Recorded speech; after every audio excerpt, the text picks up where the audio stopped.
नमस्कार. आपण पाहत आहात बहुजन आवाज न्यूज चॅनल. संदेशदादा हस्तकला अध्यापक व बांधकाम विद्यालयातील विद्यार्थ्यांना निरोप. संदेशदादा हस्तकला कार्यानुभव शिक्षक अध्यापक विद्यालय व संदेशदादा बांधकाम पर्यवेक्षक सिव्हिल इंजिनियर कॉलेज तारापूर येथे निरोप समारंभ मोठ्या उत्साहात संपन्न झाला.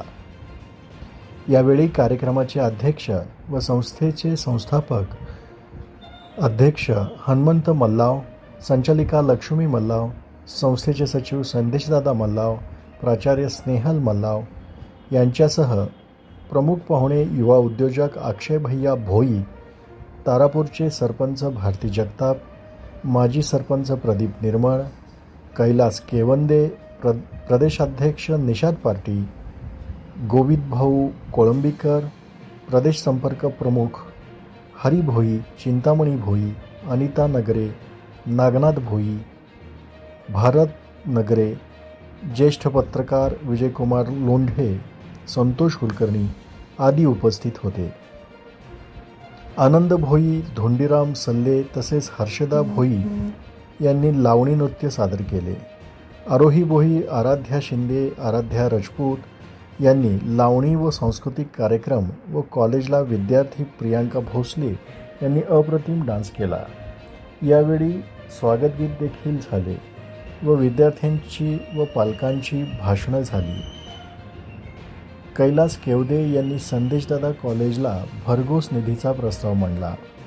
सूत्रसंचालन मेघना इरकशेट, ईश्वर कट्टी आणि आभार दलित कांबळे यांनी मानले.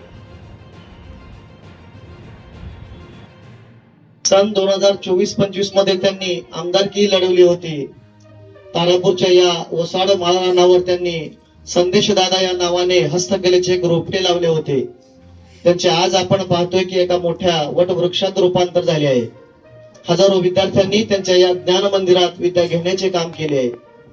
त्यांच्या या कार्यात त्यांच्या पत्नी सौ लक्ष्मी मल्लाव यांनीही त्यांना मोलाची साथ दिली आणि त्यांच्या या कार्यात एक खारीचा वाटा म्हणून त्यांची मुलगी कुमारी स्नेहल मल्लाव ही या ठिकाणी प्राचार्य म्हणून कार्यरत आहे.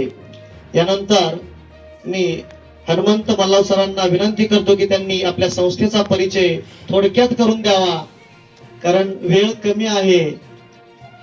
सर.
ताज्या घडामोडी जाणून घेण्यासाठी आजच बहुजन आवाज न्यूज चॅनलला लाईक, शेअर आणि सबस्क्राईब करा.